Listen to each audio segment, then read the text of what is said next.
Hello, my friend. Welcome to your sleep story. My name is Stephen Dalton. I'm an Irish storyteller, and it's my great privilege to be the voice that you listen to as you go to sleep tonight. You know, sometimes we need to hear how we can change for the better. I certainly have in my life. And maybe a little bit of magic can't hurt in the process of change.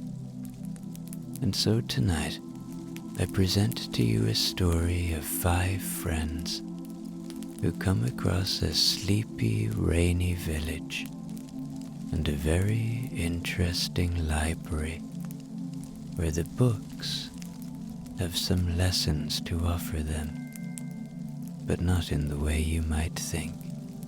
I really hope you like this one, and if you'd like to support my work, you can do so on Patreon. The link is below this video. Okay, let's do the relaxation session now, which will take a few minutes before tonight's sleep story. I'm going to count down from 10 to 1, and as I do, allow yourself to let go more and more. 10. Feel the support of the bed beneath you, or the floor, or whatever surface you lie on tonight. And beneath all of that, feel the support of the earth, that deep, grounding support, that constant support, that unchanging, reassuring support that comes from our home, the earth. And as you become aware of it, see if you can release a little more. Let go a little more. 9. Feel into your body now.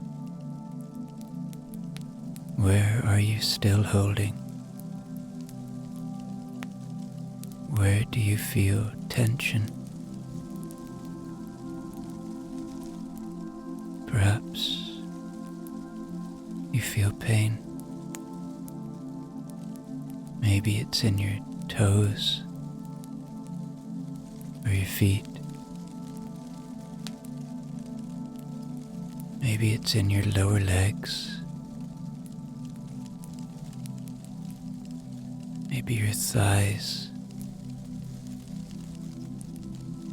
or your belly. Maybe you're holding in your chest, or maybe you're like me and you hold too much tension in your hands or your face. And as you lie here now, and as you become aware of this tension or holding on, notice the release that comes with awareness. Just let go now. 8. You are safe. Allow my voice to be a friend tonight, to be a gentle guide. Know that my voice will only ever take you to safe places. See if you can find the peace in that fact. See if you can find the trust. See if you can notice that when we feel safe, we can become curious, and we can feel a little light of joy within our hearts as we move closer and closer to sleep. 7.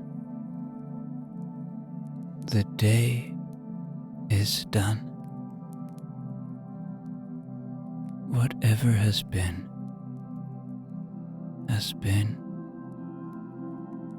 and whatever will be, will be.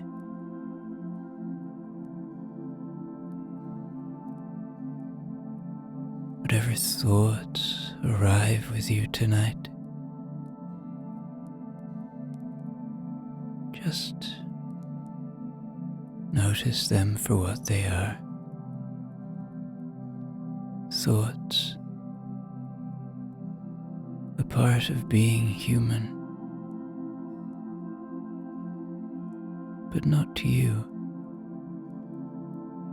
You are not your thoughts. You don't have to follow them. They don't have to lead your emotions. And so if and when they come, and they will, let them float away now, like leaves on a moonlit river, or clouds passing by through a starlit sky. 6. This is your moment. This is your time. Allow that fact to enable you to settle in now, to feel cozy now, to feel the warmth and joy of the ability to just lie here and hear a cozy story.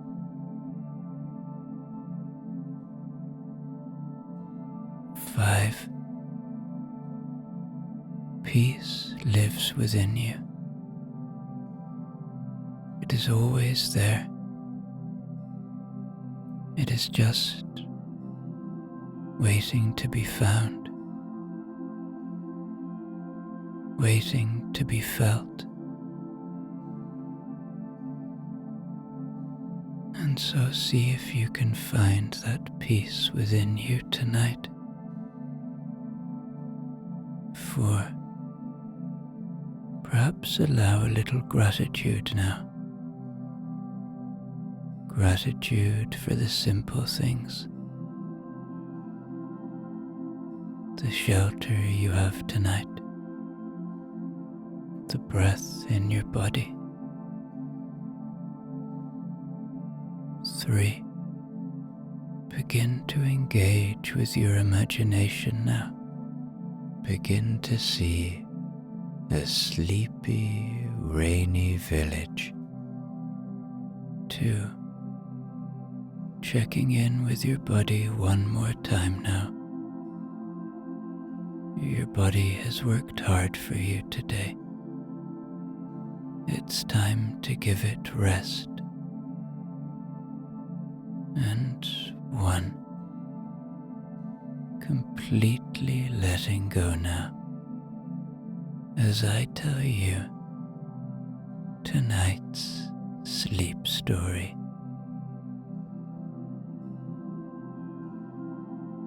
The rain in Greywick was the sort that made people feel older. It had a way of seeping into elbows and opinions, and it didn't fall so much as it settled. Greywick was the kind of village where nothing ever happened. Not loudly, at least. Even the cows were quiet. The bakery sold the same 4 loaves it had sold since 1923, and the only person who still used the telephone box was 87 and convinced it connected directly to Buckingham Palace. It wasn't the sort of place young people visited. On purpose, anyway. But that week, 5 of them arrived. They were part of a school program with a long, dull name and a vague promise of literary engagement in rural settings. None of them had signed up. They'd been chosen. Chosen because they were the sort of students who didn't listen properly in class, or who read too quickly, or not at all, or who asked difficult questions about the endings of things.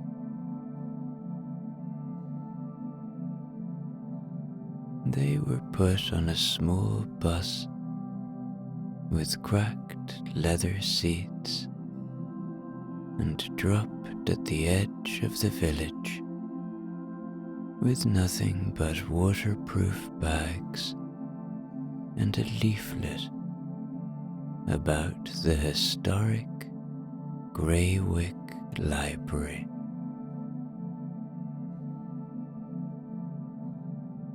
It didn't look like a library. It looked like a mistake. The windows were fogged over. The roof sagged slightly in the middle, and a long line of moss was slowly making its way down the right-hand wall like a green curtain. The door was crooked and swollen with damp, and when they knocked, nothing happened.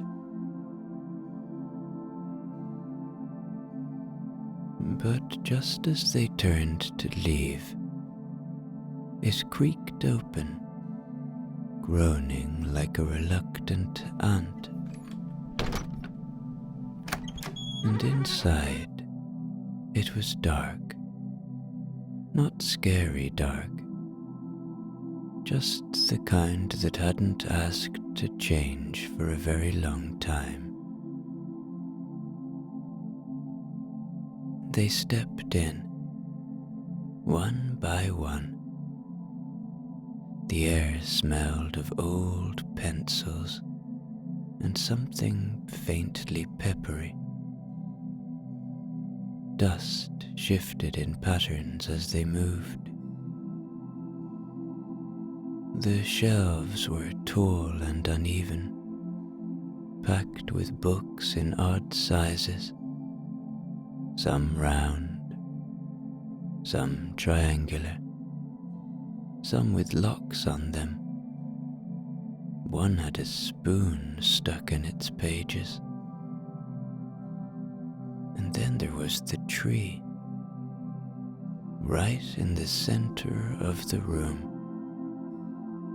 Enormous, growing straight through the floorboards, its roots politely skirting the furniture, its branches brushing the rafters.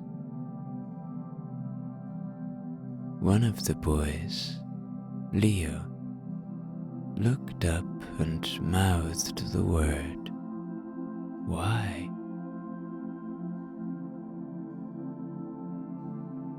No one answered. They stood there for a while, just looking, not speaking, not even fidgeting. There was something about the room that made movement feel discouraged. The air had a thickness to it, like it was holding its own breath. They could hear the rain outside, still falling in that steady, deliberate way. One of the girls, Mina, reached out to touch the bark of the tree. It wasn't rough like they expected. It was warm and humming just faintly. A low, comfortable sound, like the sort a cat might make when no one was watching.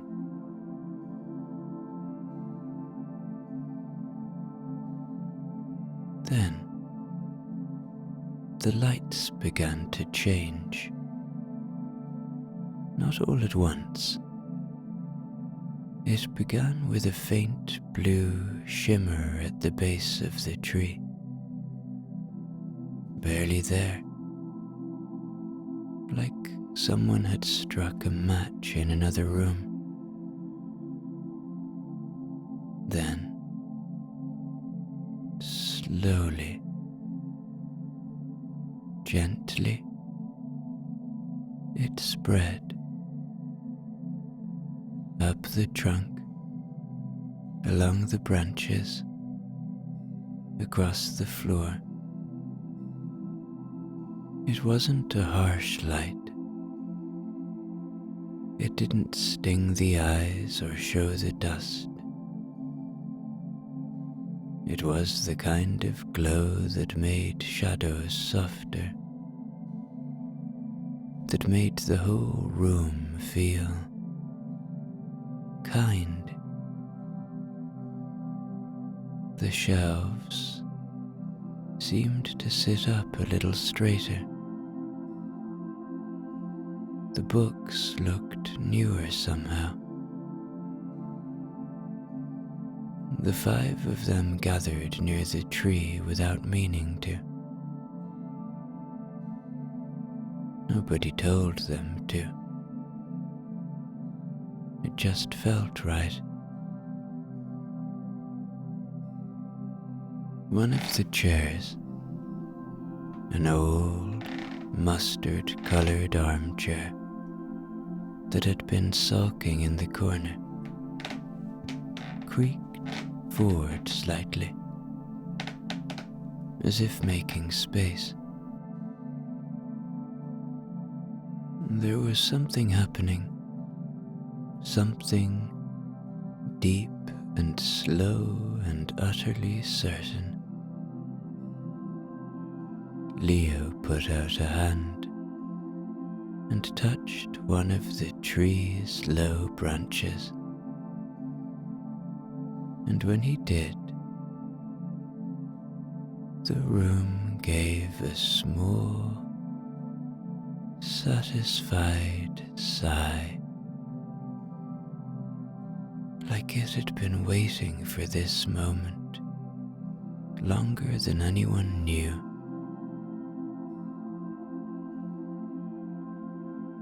And then the first voice was heard. Not from a person, not from the tree, but from a book. A small one, tucked between two encyclopedias, with a cracked red spine and a title so faded it could have said anything. It opened with a soft puff of dust and said, quite clearly, "Well, that took you long enough." They all froze. Not out of fear exactly. It was more like surprise, laced with a kind of deep down instinct. The same one that keeps people from touching hot pans or waking someone sleepwalking. The voice had been dry and low, like someone who'd just had a sip of tea and was about to tell a very long story. Mina stepped closer, eyes fixed on the little red book as it slowly turned another page by itself. "Don't crowd," it said. "I haven't had visitors since the twins in '89, and they were dreadful, always sneezing." Another book, 2 shelves down, gave a disapproving snort. "They were allergic to dust, not their fault." "Oh, everything's not their fault," the red one replied. The children looked at each other. This was definitely happening. Finn, who hadn't spoken since they'd arrived, whispered, "Did anyone else hear that?" "Yeah," said Ava. "I think we all did." "Good," said the red book, without turning. "Then we don't have to repeat ourselves. That gets tiresome." The tree glowed a little more now. Not brighter, but deeper, like it was coming alive from the inside. Its blossoms gave off a soft, flickering light, like fireflies deciding to rest. The floor beneath their feet was warmer too. There was no fear in the room now, only curiosity and something else,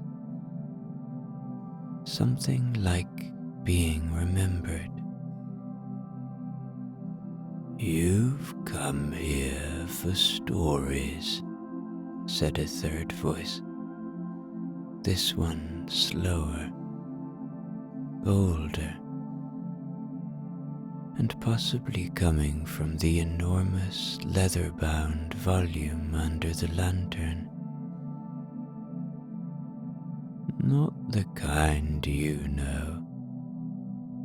Not the ones that end with weddings or sword fights. Real stories.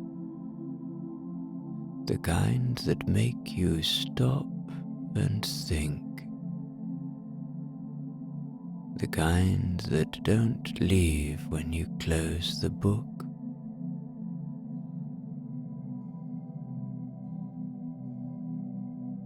A silence followed that. Not awkward, more like a breath being held. Mina took a step forward. "What do you mean, real stories?" and for a moment, none of the books answered. Instead, the tree above them stirred gently, scattering a few glowing petals across the floor. One landed at Finn's feet. He picked it up, held it like it might break. When the red book replied, a little more gently this time, "We mean the ones that show you who you really are, or who you could be, if you paid a little more attention." There was a long pause. No one moved. Then the big book opened a few pages further on its own, the paper shifting with a soft brush of sound, like linen being folded. And then it began to speak again. "There was a time when you were small and the world felt big. Not in a frightening way, just full of places you hadn't seen, people you hadn't met, questions that hadn't been answered yet. And that feeling, you remember it. It wasn't wonder exactly. It was something quieter, like standing at the edge of something and knowing you had time.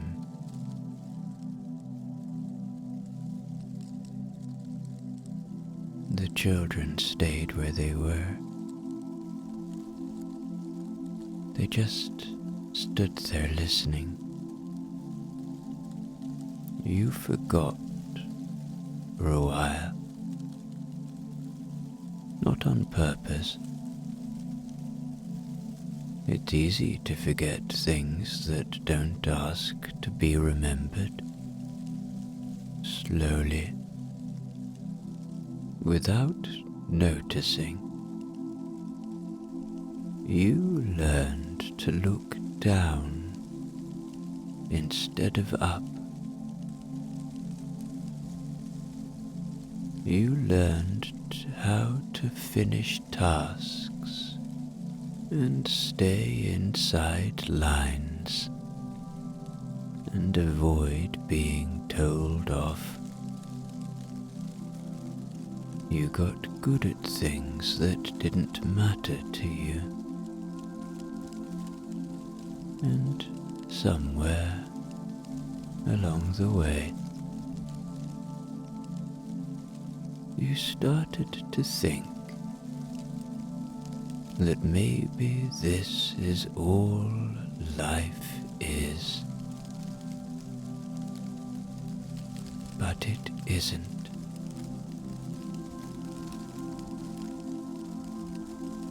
A few of the children shifted their weight,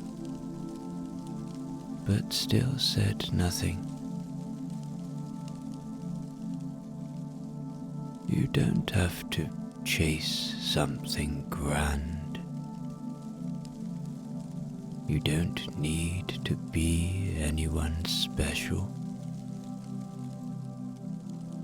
But you do need to notice the way someone pauses before they speak, the way the light changes just before it rains, the feeling you get when you're reading something that seems to know you. These things are clues,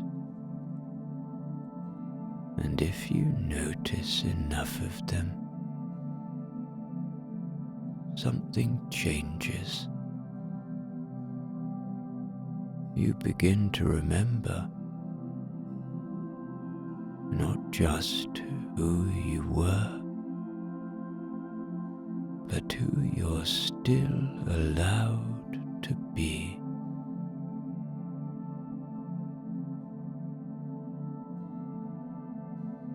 There was a silence when the voice paused. Not the awkward kind.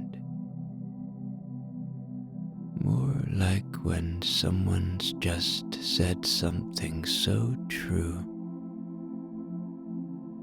No one wants to be the first to speak.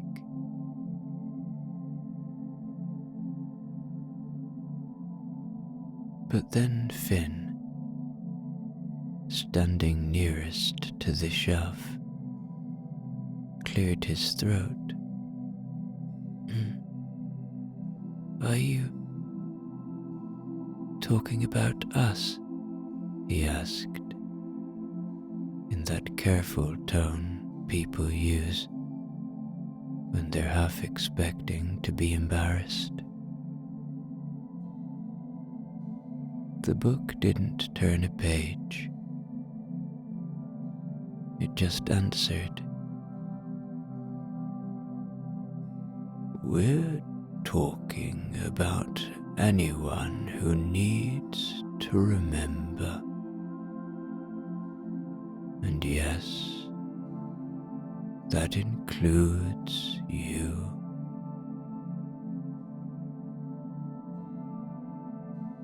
Mina sat down cross-legged on the wooden floor. But why now? She asked. Why us? Because you listened, the book replied. That's all it ever takes.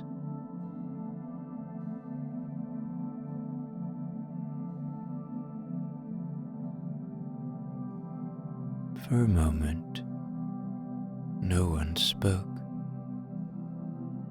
Then Ava, who'd been the most skeptical all day, let out a quiet laugh. Not mocking, not sharp, just surprised.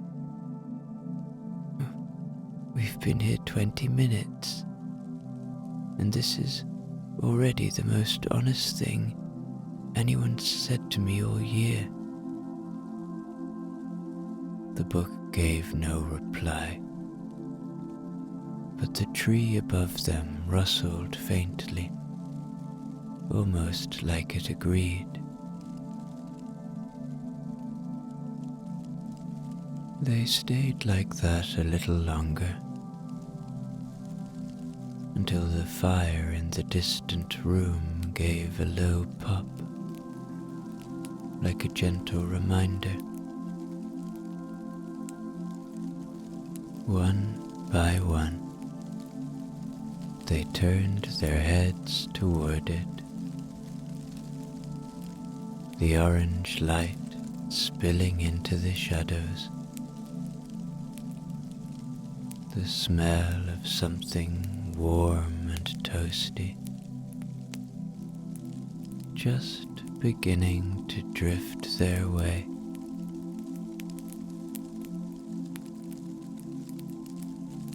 Finn stood first. Should we? The others followed without needing an answer. They wandered into a side room off the main hall. It wasn't quite as grand, lower ceilings,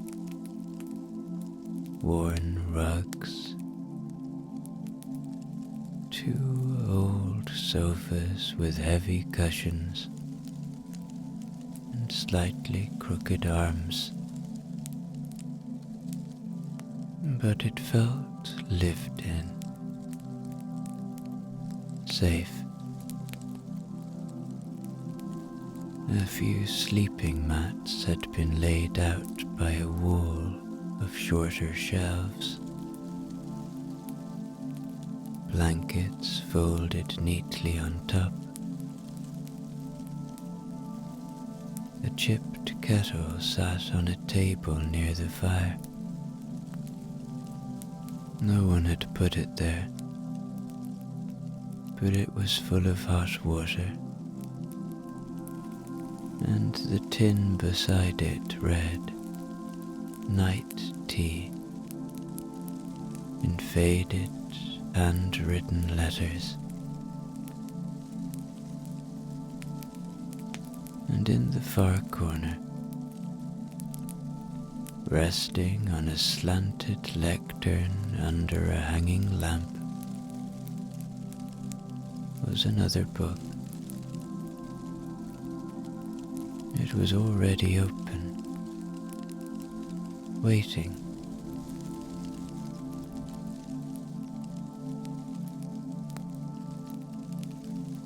They didn't rush toward it this time.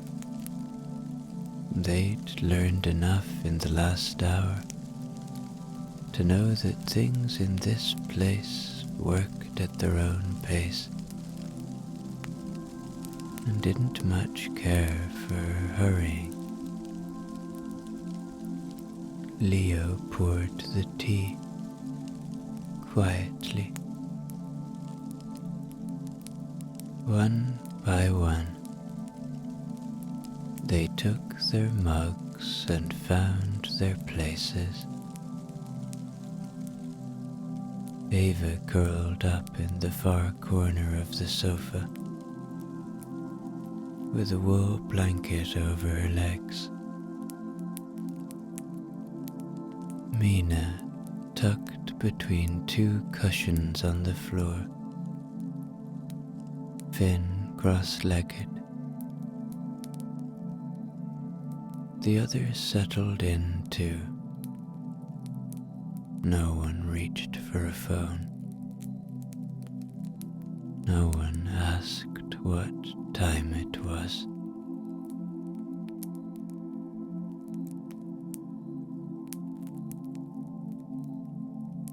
The second book began to read without introduction. Its voice was softer than the first, gentler, like it was reading to someone who hadn't been sleeping well.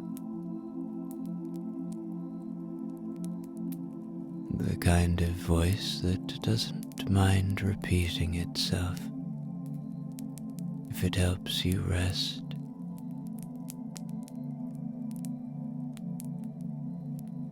This is the part of the day, it said, when the questions get quieter.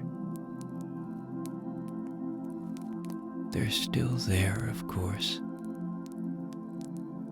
They always are. But they lose their edges a bit. They don't bite so much. And if you're lucky, they start to drift.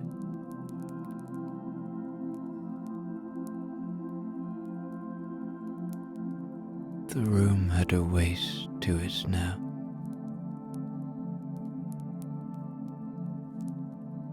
But not the heavy kind.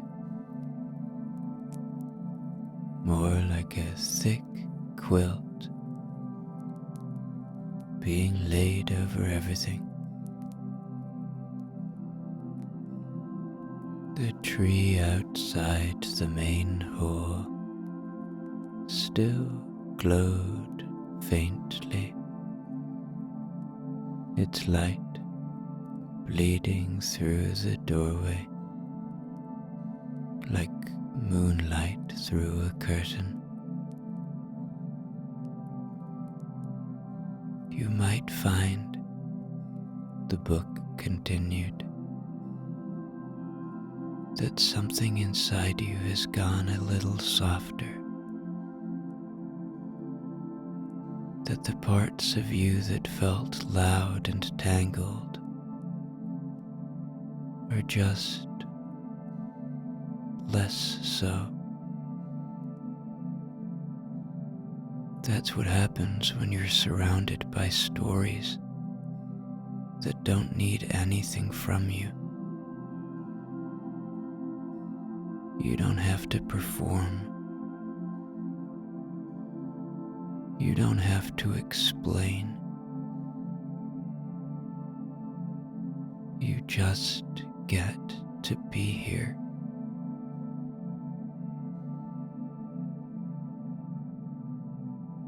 A few of the children were already lying down. Finn had slid sideways onto the rug. Ava had her eyes closed. Leo was still sitting upright, but his mug was empty and resting in both hands like something precious. These are the stories you don't need to understand all at once. Some of them aren't meant for that. Some are just meant to sit with you while you rest. And maybe they'll come back to you years from now, when you're walking home in the rain, or waiting for someone to call.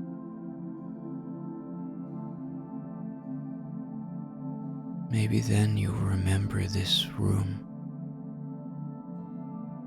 this moment, this feeling.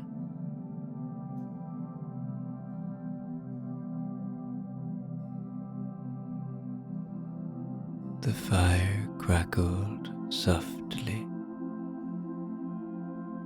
Rain tapped on the windows. No one moved. And the book said, quieter now, almost to itself.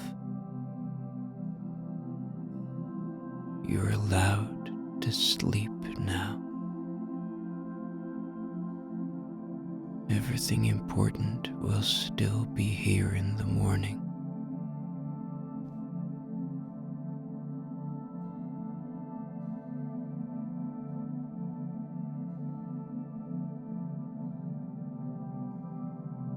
And as the children moved closer and closer to sleep, the book began to tell them a story.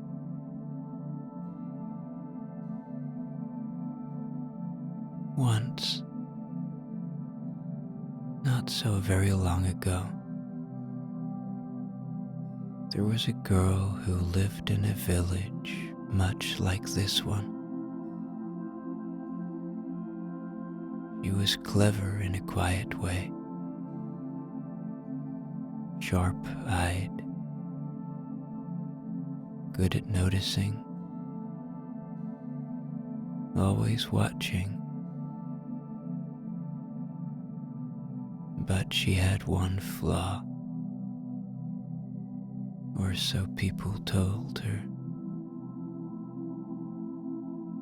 She didn't like to speak unless she was sure what she said would be right.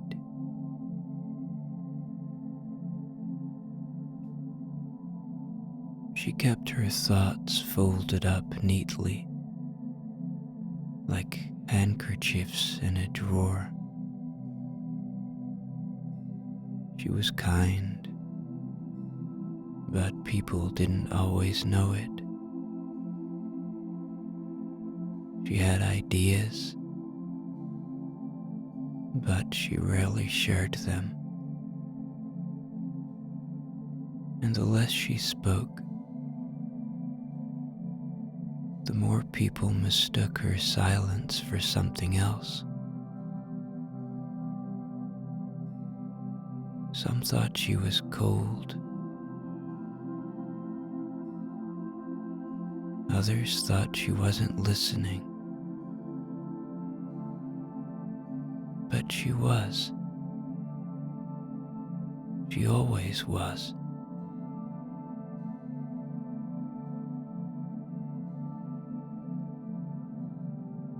One day, the villagers decided to build a clock tower. Something grand, they said. Something to tell time properly. Everyone had ideas. Loud ideas. The blacksmith wanted iron bells. The baker wanted the tower shaped like a loaf. The mayor wanted it to be taller than the one in the next village over. No one agreed. No one listened.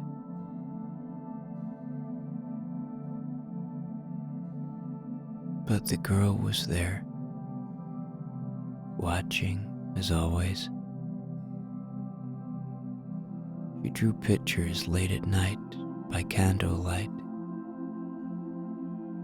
not just of what the tower should look like, but how it would feel. She imagined how the sound of it would echo across the hills, how it would look in the rain,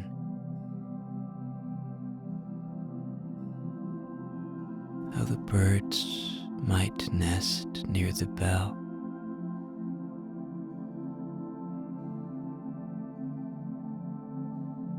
She waited for the right moment, and when everyone had finally worn themselves out arguing, she quietly placed her drawings on the table. No speech, no clever plan, just the work. And it was perfect. Not because it was flashy, but because it made sense. Because it felt like the village. Familiar, thoughtful, strong. Everyone stopped arguing. They didn't vote. They just nodded.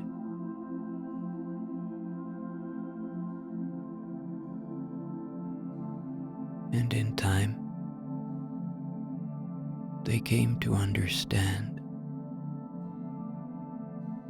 She hadn't been silent because she had nothing to say. She had been quiet because she was thinking. Because she wanted to offer something that mattered.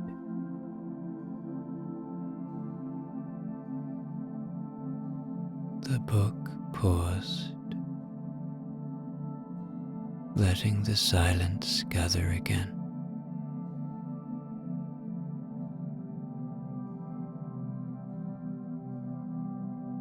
Not everyone will see you clearly, the book continued. But that doesn't mean you weren't worth seeing.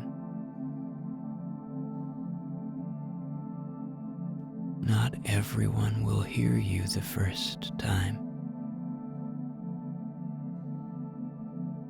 That doesn't mean your voice is wrong.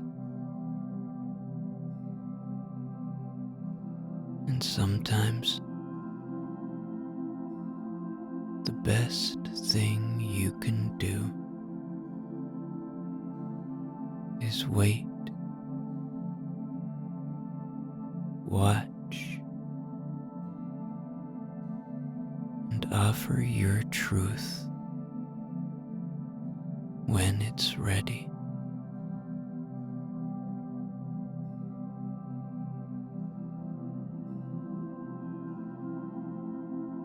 The book's final words came slowly, like the last lines of a lullaby. You don't need to rush to be understood. You don't need to fight to be seen. Just keep noticing. Keep learning. Keep being who you are, quietly,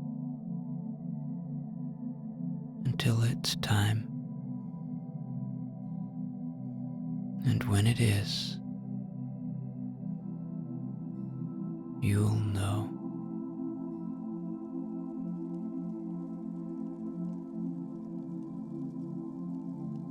A soft wind moved through the rafters. The tree, still glowing faintly in the other room, let down a final sprinkle of petals.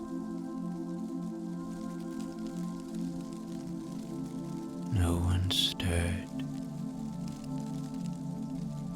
They were all asleep.